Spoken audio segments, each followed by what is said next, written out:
8 juin 1990, 8 juin 2020, cela fait effectivement 30 ans que les Lions indomptables sont parvenus au quart de finale de la Coupe du Monde. Nous sommes là en 1990.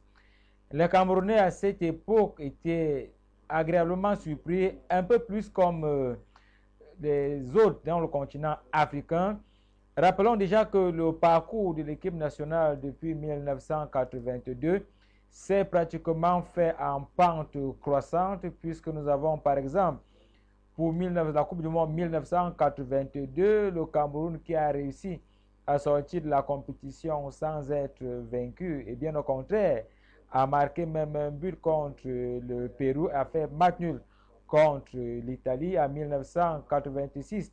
Le Cameroun ne sera pas en Coupe du Monde, mais en 1990, le pays de Roger Mila portera l'Afrique au sommet, bien évidemment, de tirer son épingle du jeu. Et bien aujourd'hui, nous qui sommes notamment le 8 juin 2020, nous allons revenir un temps soit peu sur le parcours du footballeur professionnel, car il faut bien indiquer, les parents à une certaine époque hésitaient à envoyer leurs enfants dans les centres de formation, dans les académies spécialisées notamment dans le domaine du football.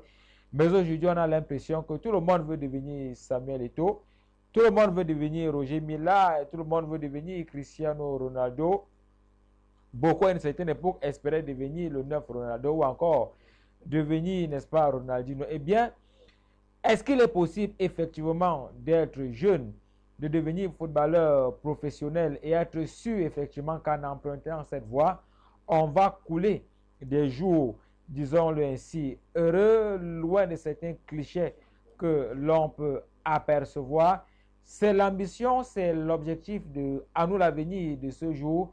Et nous croyons d'ailleurs qu'à partir de cette émission, beaucoup qui sont lancés dans le football peuvent se dire, je peux devenir footballeur professionnel, je peux devenir un expert du ballon rond et pourquoi pas, je peux porter le maillot d'une équipe nationale. Moi, je suis Camerounais et mon vœu, bien évidemment, c'est que chaque Camerounais ayant décidé de se lancer dans le football puisse effectivement devenir un véritable lion indomptable. Mais en hommage à ceux-là qui, en 1990, ont porté haut le maillot des Lions indomptables, je voudrais bien le rappeler, cela fait 30 ans que les Lions indomptables sont parvenus en quart de finale d'une Coupe du Monde, la toute première Coupe du Monde au cours de laquelle une équipe africaine parvenait à ce stade de la compétition, effaçant ainsi le malheureux parcours du Zaïre. Nous sommes là en 1978, donc nous croyons que ce titre,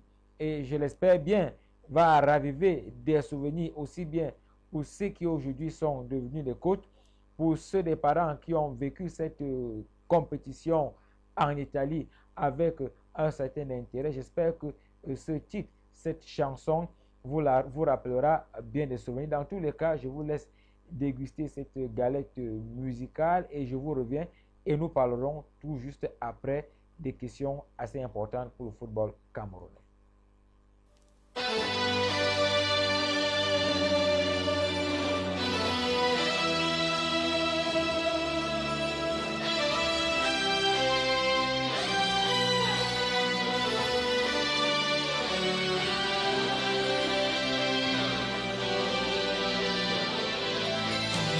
Forse non sarà una canzone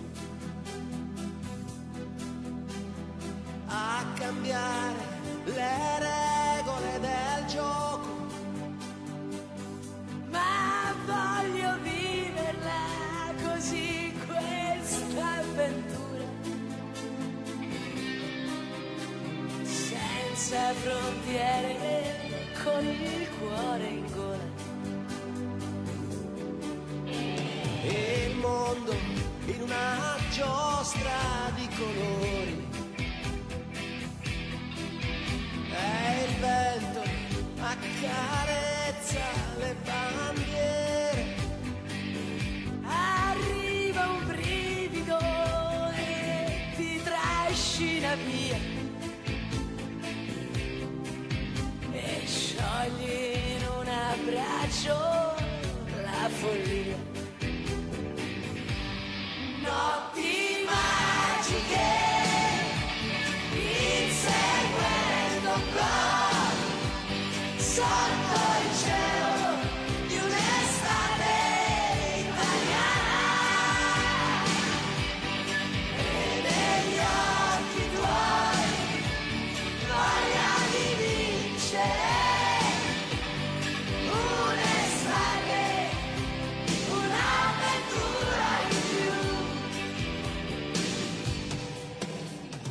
sogno che comincia da bambino e che ti porta sempre più lontano. Non è una favola dagli spogliatoi, escono i ragazzi e siamo noi. Notti magiche, inseguendo un gol sotto il cielo di un'estate italiana, e negli occhi tuoi voglia di vincere.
Vous êtes certainement nombreux à vous être retrouvés derrière ce titre.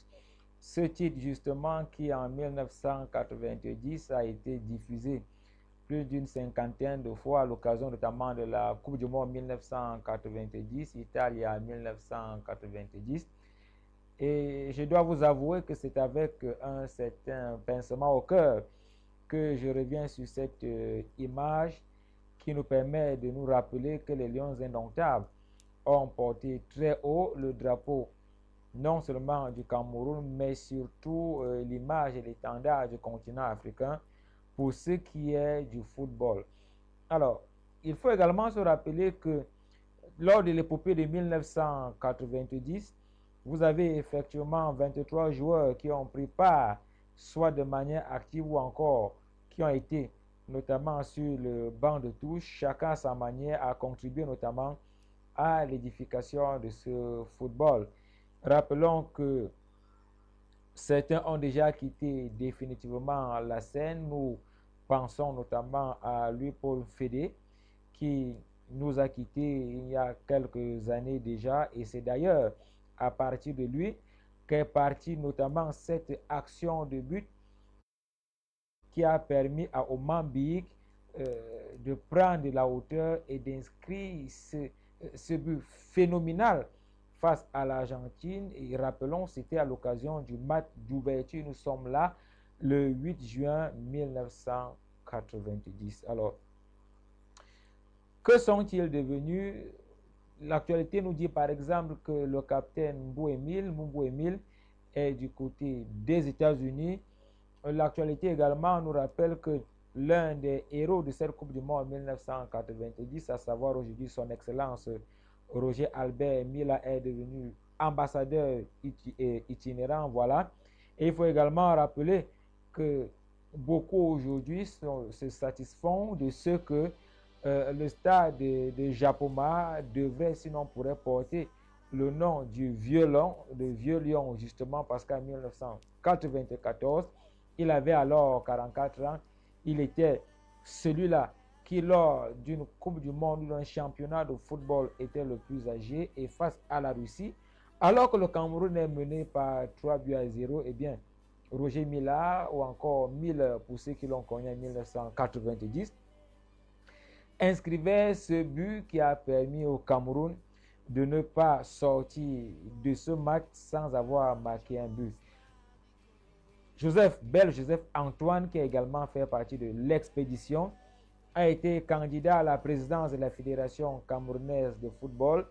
Il est aujourd'hui chef traditionnel et il continue d'ailleurs de donner notamment ses avis en tant que consultant aussi bien sur les chaînes de télévision nationales au Cameroun qu'à l'étranger. Il faut rappeler qu'à l'occasion notamment de plusieurs Coupes d'Afrique des Nations, Bel Joseph Antoine a été consultant pour le groupe Canal+.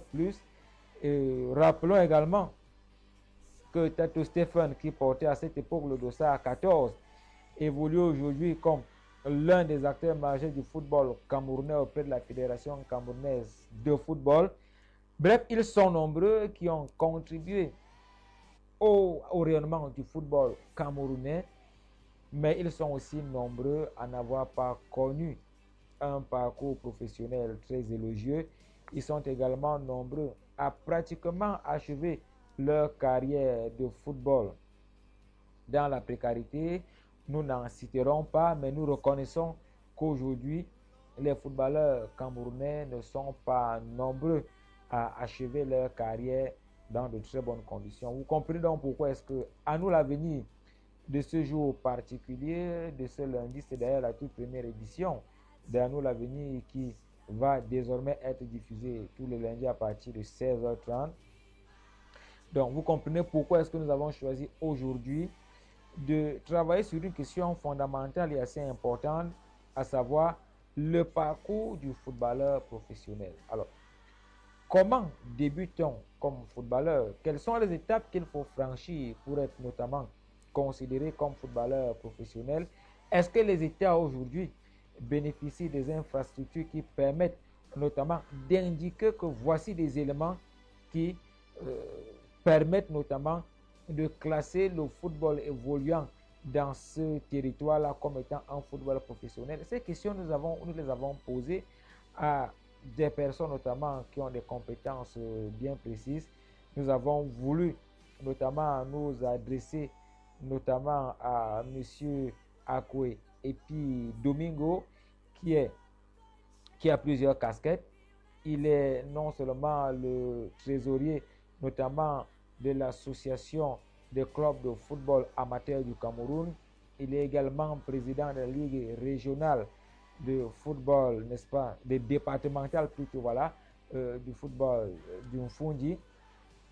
Il est également le président du club de football Jeunesse Star, et c'est avec lui que nous avons notamment échangé sur les questions liées notamment au parcours professionnel du footballeur. Nous lui laisserons par ailleurs la possibilité et l'amabilité notamment de se présenter sous ses diverses casquettes, avant notamment que nous ne puissions entrer de pied notamment dans le sujet qui est celui du parcours professionnel du football. Mais avant cela, il est important et intéressant déjà de revenir sur les caractéristiques même qui permettent notamment de définir,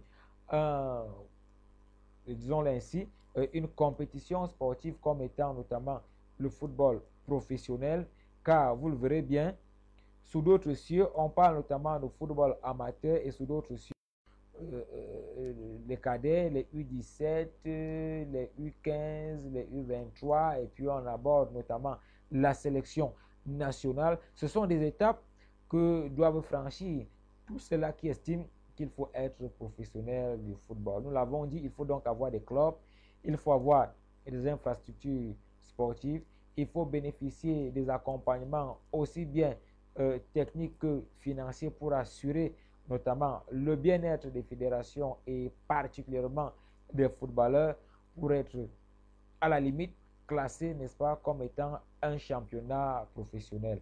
La diffusion de ces matchs, aussi bien au niveau national qu'au niveau international, rentre dans ces critères qui permettent de rendre visible une compétition. Alors, comment fait-on pour devenir un footballeur professionnel?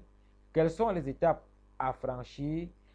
Quels sont les atouts physiques, psychologiques et même, pourquoi pas en termes d'accompagnement dont il faut bénéficier, qu'il faut avoir pour être effectivement un footballeur professionnel. Tout le monde a envie de devenir Samuel Eto'o, tout le monde a envie de devenir Roger Milla, mais il y a des étapes à franchir, il y a des écueils à surpasser pour être classé, n'est-ce pas, parmi les footballeurs professionnels. Je vous invite notamment à écouter le président de la Ligue départementale du Fundi, à savoir M. Akwe et puis Domingo, avec qui nous avons échangé. Je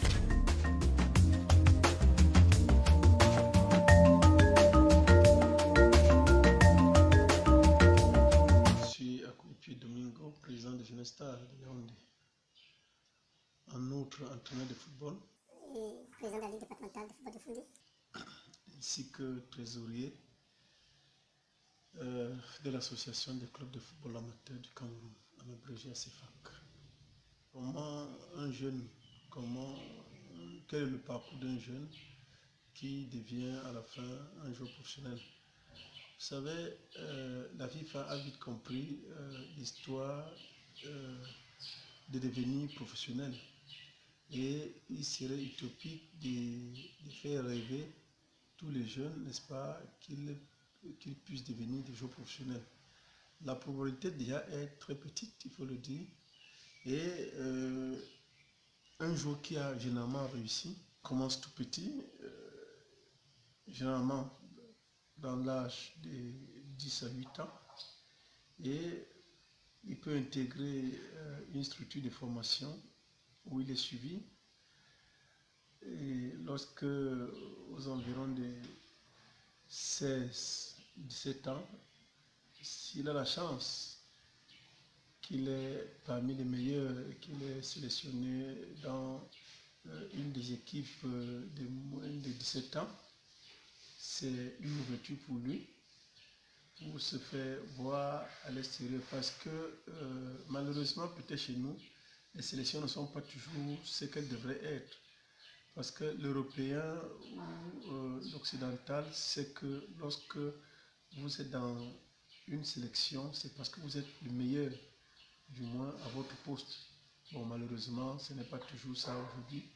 Et ça fait que pour les clubs européens, vous sélectionner devient quelque chose, on se dit, s'il est meilleur, il doit être dans une de ces sélections, U17, U15, U18 et ainsi de suite. Et ça fait donc que lorsque vous partez de là, si vous avez la chance d'avoir fait des compétitions à l'extérieur, vous avez des vidéos, on peut donc vous superviser et puis peut-être vous accorder un essai, un test au niveau de ce club-là. Lorsque vous venez, vous n'intégrerez jamais le club professionnel. Certainement, on va vous remettre dans des catégories de jeunes. Si vous êtes venu à moins de 17 ans, bref, il est rare qu'on vous prenne à plus de 20 ans. Donc, c'est dans cette tranche de 16-18 ans qu'on vous prend parce qu'il faut encore falloir vous mouler à leur façon. Il va falloir achever la formation qui a été certainement commencée quelque part.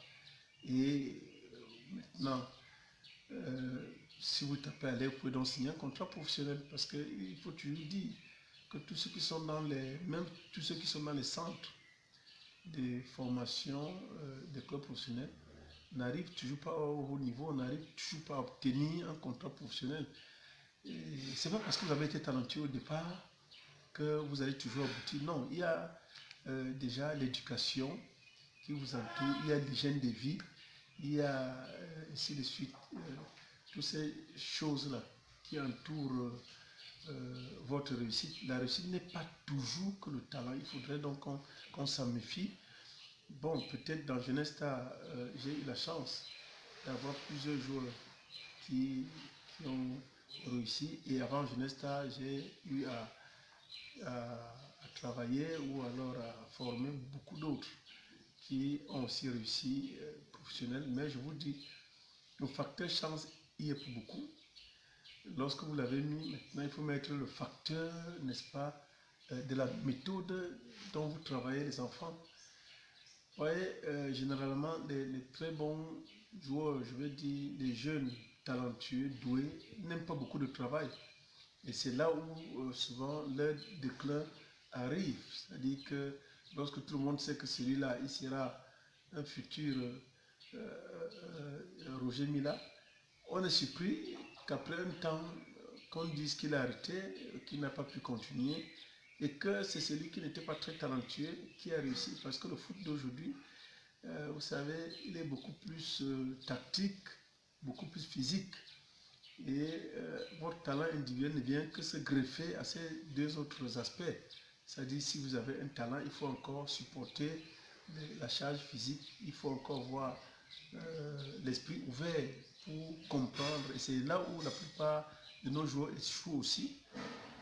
Lorsqu'il a les deux premières qualités, c'est-à-dire que la qualité technique et la qualité physique, la qualité tactique lui fait souvent défaut. Vous savez, le football d'aujourd'hui, il est beaucoup plus calculé.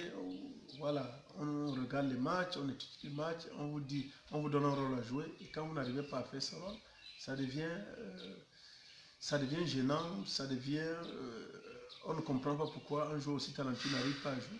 Mais pourtant, c'est le degré de compréhension qui lui fait défaut. Il ne peut donc pas intégrer un groupe, et c'est pour cela que certains entraîneurs de haut niveau vous disent, je ne peux pas faire avec elle, pas parce qu'il est mauvais joueur, mais parce qu'il ne comprend pas, ou alors il ne peut pas s'insérer dans mon système. Bon, voilà. Donc, ceci est donc très important pour la réussite d'un joueur. Il faut, comme pour me résumer, aller de la base, le suivre son éducation, suivre sa façon, son hygiène de vie, et ensuite lui donner le goût au travail, le goût à la réussite. Lui dire que le talent seul ne suffit pas. Lorsqu'il a acquis tous ces paramètres plus jeune, lorsqu'il évolue, il n'a plus de difficultés. Mais lorsqu'il ne les a pas acquis très jeune, ça devient un obstacle pour lui, n'est-ce pas, lorsqu'il veut faire le haut niveau.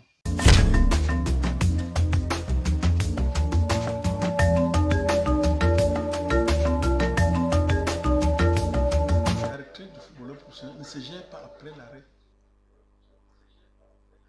Voilà, de retour dans ce studio. Vous venez donc d'écouter notamment Monsieur Epi Domingo, et je crois que avec lui, nous avons compris ce que c'est que le football professionnel. Nous savons aujourd'hui quelles sont les attitudes qu'il faut adopter, quelles sont les qualités qu'il faut avoir avant d'intégrer notamment ce sport qui aujourd'hui suscite de l'intérêt et qui permet notamment à certains d'avoir, disons-le ainsi, un métier dont la retraite est généralement autour de 33 ans et puis 35 ans. Mais avant toute chose, il faut aussi dire qu'intégrer le monde du football suscite, sinon nécessite également des compétences et des qualités particulières, notamment du point de vue physique, du point de vue psychologique, du point de vue mental. Et bien évidemment, il faut adosser à cela une certaine volonté qui fait donc de chaque footballeur en devenir, ou chaque footballeur qui entend bien, n'est-ce pas, retrouver ce que l'on appelle généralement la cour des grands biens. Il faut donc avoir ces qualités. Ces qualités nous ont également été explicitées par M. Akoué et puis Domingo, qui, je le rappelle une fois de plus, est non seulement le trésorier de l'association camerounaise des clubs de football amateurs, il est également le président de la ligue départementale du football du Fundi. Il est également le président du club de football Jeunesse Star qui évolue notamment à Yaoundé. Et avec lui, nous évaluons également les dispositions physiques, psychologiques et mentales qui entourent et encadrent le processus qui mène vers le football professionnel.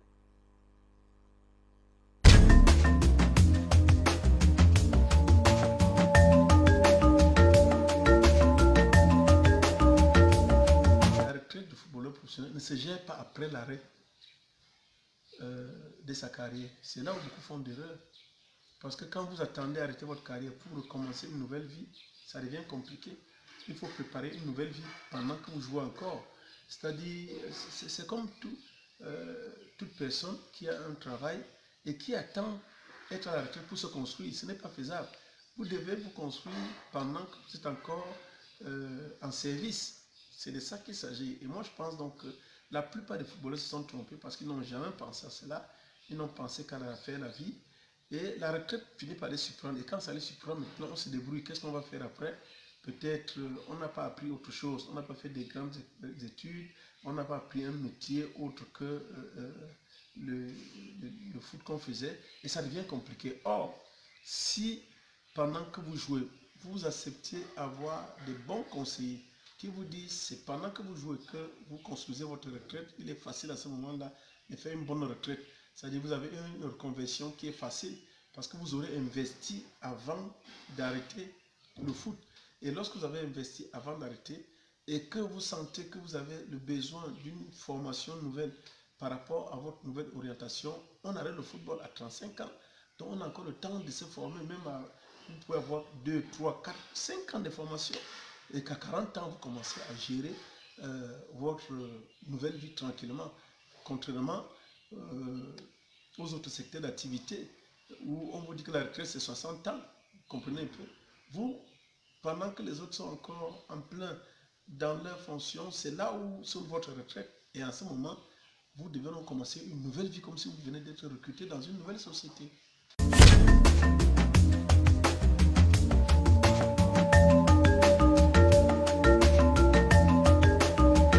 Il faut donc pouvoir gérer ces années de carrière, ces années au cours desquelles on s'est physiquement dépensé et pour lesquelles aujourd'hui la retraite s'annonce comme étant un instant important.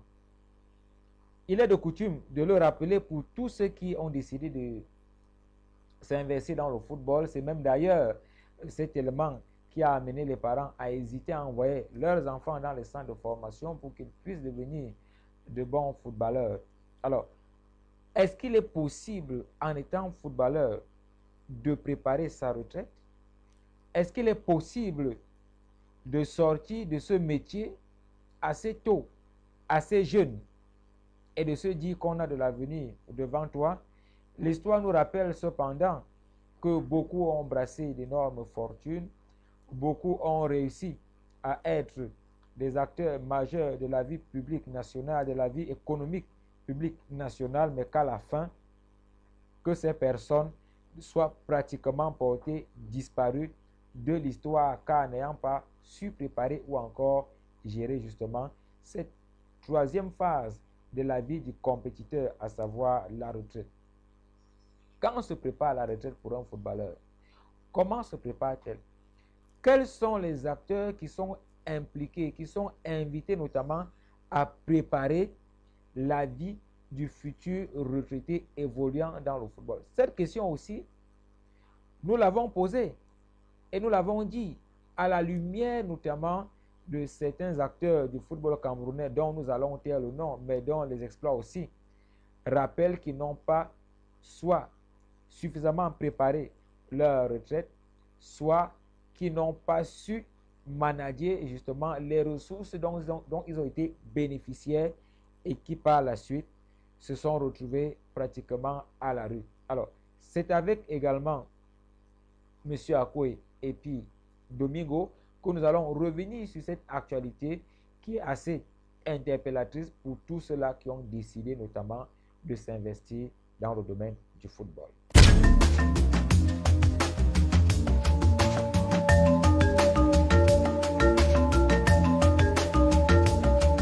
Tout commence, comme j'ai dit tout à l'heure, par la base. C'est-à-dire qu'il faudrait déjà détecter les qualités que ceux-là ont lorsqu'ils arrivent très jeunes. Et puis, surtout, quel que soit le talent, leur dire qu'il n'y a pas que le football dans la vie. Le football ne se joue pas toute la vie. Le football, il faut le dire dès le bas âge. On ne peut pas le jouer après un certain âge. Il faut préparer l'autre côté. Du coup, vous ne pouvez pas, étant plus jeune, venir faire que du football. On va toujours vous dire et contacter les parents pour dire, ok, si au niveau académique, l'enfant ne peut plus suivre normalement ses cours, il faut l'orienter dans autre chose, dans l'apprentissage d'un autre métier. Parce que vous savez, in fine, ce n'est pas souvent et très évident que tous réussissent. Et nous tenons à le leur dire, parce que quand on ne dit pas la vérité, demain, quand ça revient que ceux sur qui soit les familles avaient misé ne réussissent pas, on pense que c'est vous le problème. Et donc, pour ne pas être le problème, vous associez les parents en leur disant, oui, l'enfant, il est talentueux, ou alors il peut jouer, mais personne ne peut dire dans la boule de cristal ce qui va se passer demain ou après-demain. Il peut avoir une fracture. Pourtant, il était un bon joueur. Vous faites comment lorsqu'il a une fracture et qu'il a arrêté brusquement de jouer?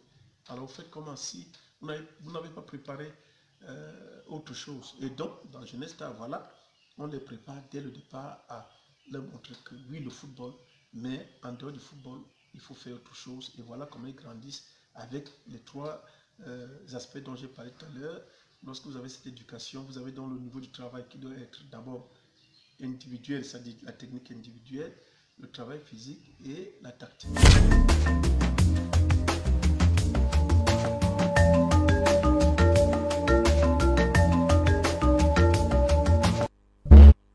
Le meilleur, c'est certainement pour la fin. Je voudrais qu'ensemble nous puissions notamment rendre hommage à deux célèbres footballeurs camerounais qui ont marqué l'histoire du football national, à savoir son Excellence M. Roger Mila, qui est aujourd'hui ambassadeur itinérant, dont on connaît d'ailleurs le parcours, et ensuite Samuel Eto'o-Fils, qui continue de faire parler de lui.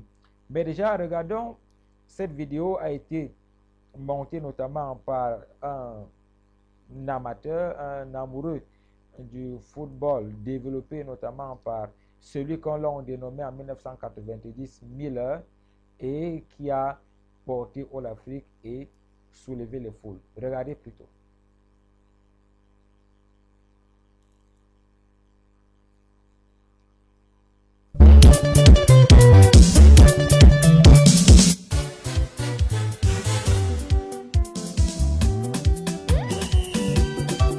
La Guinée Mousson, Bilongo, Otekinini, Indumanye Kane, Kane Monahi Dola, Jarabi Soutier, la Guinée Mousson, Atoni Kani, Jarabi Indumanye Kane.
Adama, la Medina.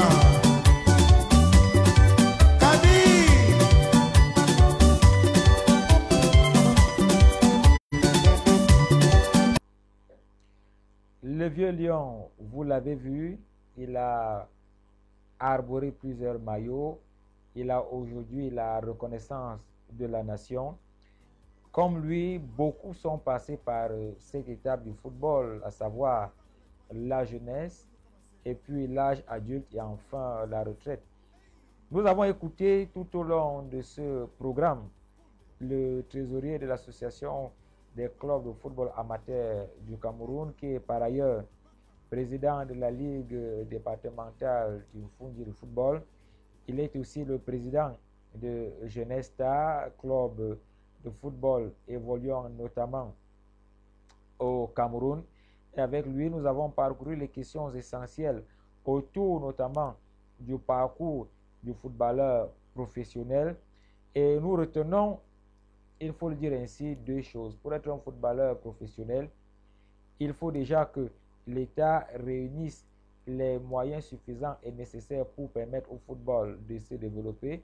Il faut également associer à cela la motivation. Cette motivation, elle vient non seulement de ce jeune-là qui a décidé de devenir footballeur, mais aussi de la famille et de son club qui a décidé de l'accompagner. À nous l'avenir, nous ne cesserons de le rappeler. Ces 52 minutes au cours desquelles nous essayons notamment d'indiquer aux uns et aux autres, et particulièrement à la jeunesse, qu'il est possible d'exceller dans son domaine. Il est possible de faire différemment, de faire bien et surtout d'être excellent. L'excellence qui est d'ailleurs la devise de la chaîne de télévision Excel Discovery que vous suivez en ce moment. L'un des footballeurs camerounais aujourd'hui qui a été hissé pratiquement sur le toit du monde, qui a engrangé des trophées, des Coupes d'Afrique des Nations, qui a réalisé des scores impressionnants dans les clubs dans lesquels il a évolué, puisqu'il a à son actif 2 Champions League, il a plusieurs titres de champion d'Espagne, champion Pichichi, voilà, vous imaginez très bien, il s'agit effectivement de Samuel Eto'o, pour lequel nous avons voulu véritablement rendre l'hommage qu'il mérite. L'un de ses fans qui a d'ailleurs publié une vidéo qu'il a su monter sur YouTube, l'une des plateformes qu'Excel Discovery Télévision utilise pour diffuser ses programmes.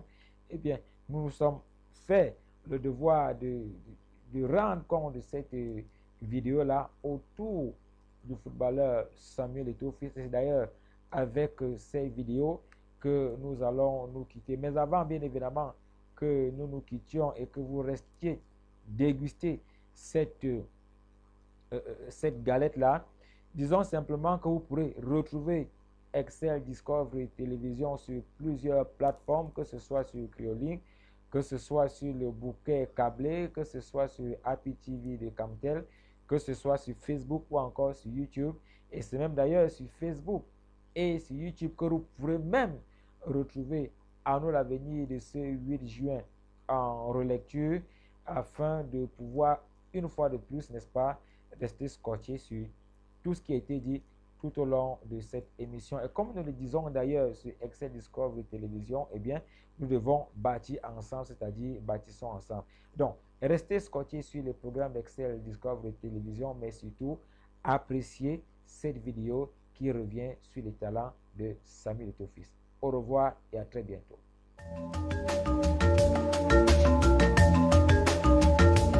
Samuel Eto'o n'est plus un joueur que l'on présente au monde entier. Il est sans doute l'un des attaquants les plus forts et rapides au monde qui font trembler les gardiens de but. Aujourd'hui, je vous présente l'histoire d'enfance incroyable de Samuel Eto'o qui va forcément vous donner une grande motivation. Né d'un comptable, David Eto'o, et d'une poissonnière, Christine Eto'o, le 10 mars 1981 à Douala, Samy est devenu un véritable amateur du football à bas âge. Très grand fan de Roger Mila, il fait déjà parler de lui dans le championnat de football du Cameroun en 2e division, ce qui lui a permis de joindre les cadets camerounais à l'âge de 13 ans avant d'être surclassé en senior grâce au nombre de buts qu'il a déjà inscrits.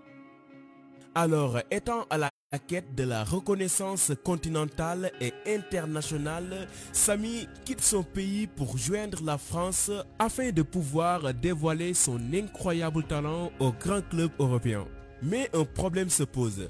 Le visa dont il dispose est valable pour 10 jours seulement, ce qui était très compliqué pour quelqu'un qui doit passer des tests dans différents clubs européens.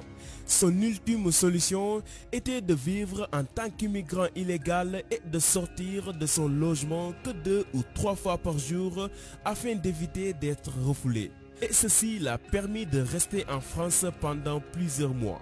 Cependant, malgré son talent, le centre de formation du Paris Saint-Germain a refusé de le recruter à cause de son manque de papier légal. Mais Eto'o reste fidèle à ses rêves et à ses aspirations.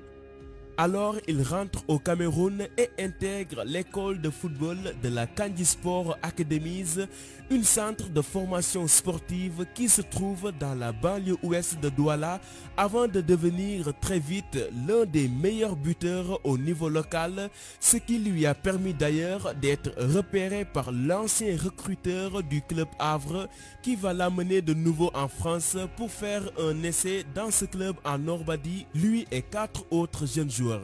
Mais malheureusement, le formateur approuve tous les joueurs excepté Samy car il ne le trouvait pas assez bon.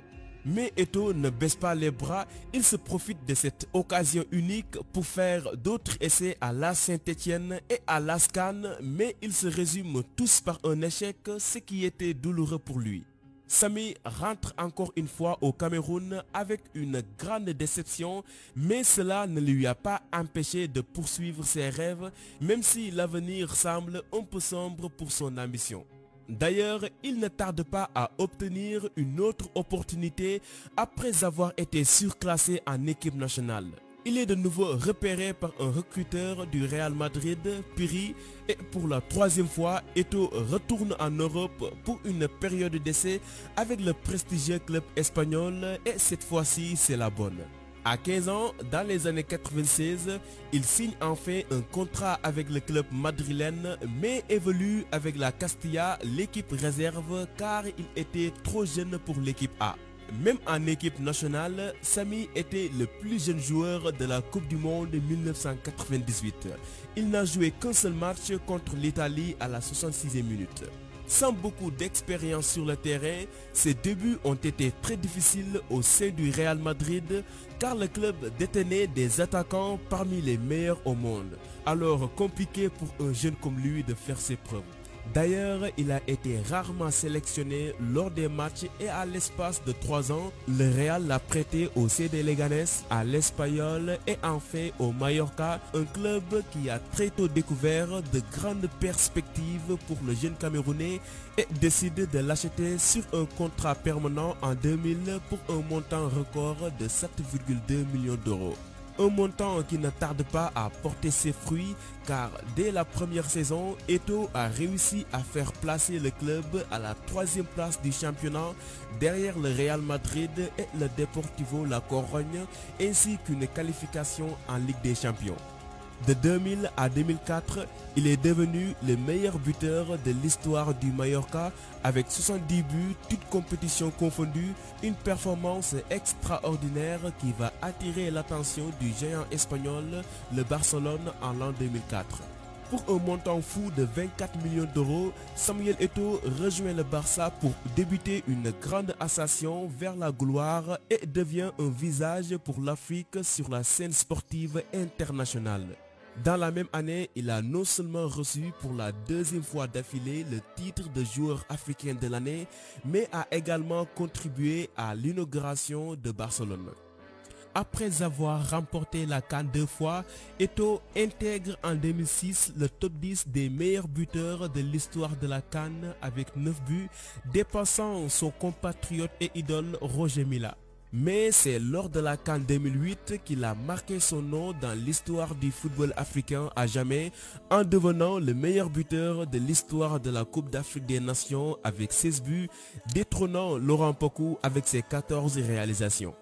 En 2009, après 5 ans au sein du Barça, Eto'o est élu meilleur neuf de l'histoire du club par les sociaux est l'un des meilleurs buteurs de l'histoire du FC Barcelone, précisément le 9e, derrière les gloires comme César Rodriguez, Paulino Alcantara, Lionel Messi, etc.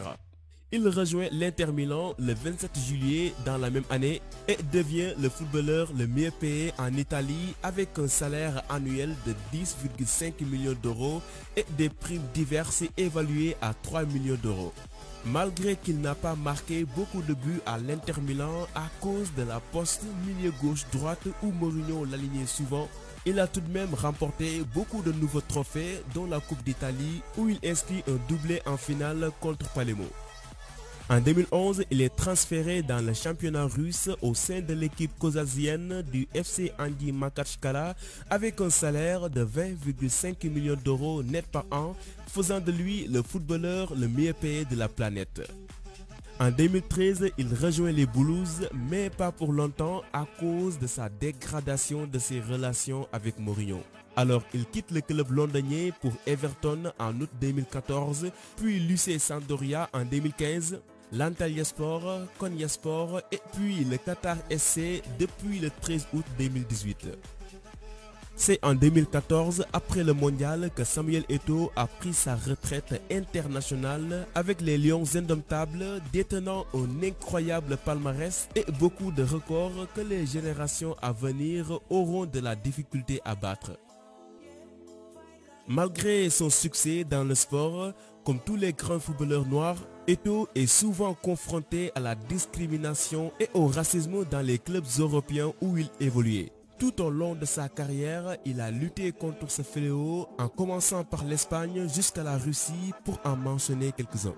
D'ailleurs, dans Je ne suis pas un singe, un documentaire sur le racisme dans le monde du football réalisé par Canal+, Eto'o a donné une solution radicale pour mettre fin au racisme en suggérant aux coéquipiers d'un joueur noir ciblé de quitter le terrain parce que s'il refuse de jouer, alors beaucoup de gens vont perdre de l'argent. Et quand on touche à la poche de quelqu'un, alors une solution sera très vite trouvée. Je pense que ça serait efficace. Quoi? Beaucoup de gens vont perdre l'argent. Et quand tu touches déjà la poche de quelqu'un, je vais te dire, il va trouver des solutions. En premier, les télés. Et tu verras que ces patrons-là mettront la pression à ces instances qui dirigent le football mondial et beaucoup de choses vont changer. Le lien du documentaire se trouve dans la description pour ceux qui veulent le visionner. Dans le plan d'investissement, Eto'o possède plusieurs entreprises à l'intérieur et à l'extérieur de l'Afrique, contrairement à beaucoup de footballeurs qui accumulent leurs richesses à l'étranger seulement. En 2006, il crée la fondation Samuel Eto'o, une organisation à but non lucratif qui a pour but de protéger l'enfance et la jeunesse ouest-africaine en apportant des aides d'urgence et en encourageant l'éducation, la santé et l'intégration sociale pour les plus défavorisés afin de les aider à construire des opportunités pour l'avenir. Il dirige notamment Fondesport, 4 centres de formation basés au Cameroun et au Gabon qui a formé des jeunes joueurs comme Fabrice Olenga, Lionel Angen, Jean-Marie Dogon et Gaël Etok avant leur intégration à la Masia, le centre de formation du FC Barcelone. L'histoire de Samuel Eto'o se résume seulement en une chose. L'échec et le rejet ne veut pas dire qu'on est un perdant ni un nulard. Malgré beaucoup de déceptions au cours de sa carrière, Samy a utilisé ce moment dur comme une force pour réaliser l'impossible. Vous savez, parfois Dieu met dans notre chemin des obstacles, des difficultés, des ennemis, juste pour voir si on mérite ce qu'on lui demande ou pas. On n'obtient jamais ce qu'on veut, on obtient ce qu'on mérite. À vous de me dire si Eto'o a mérité sa réussite ou pas.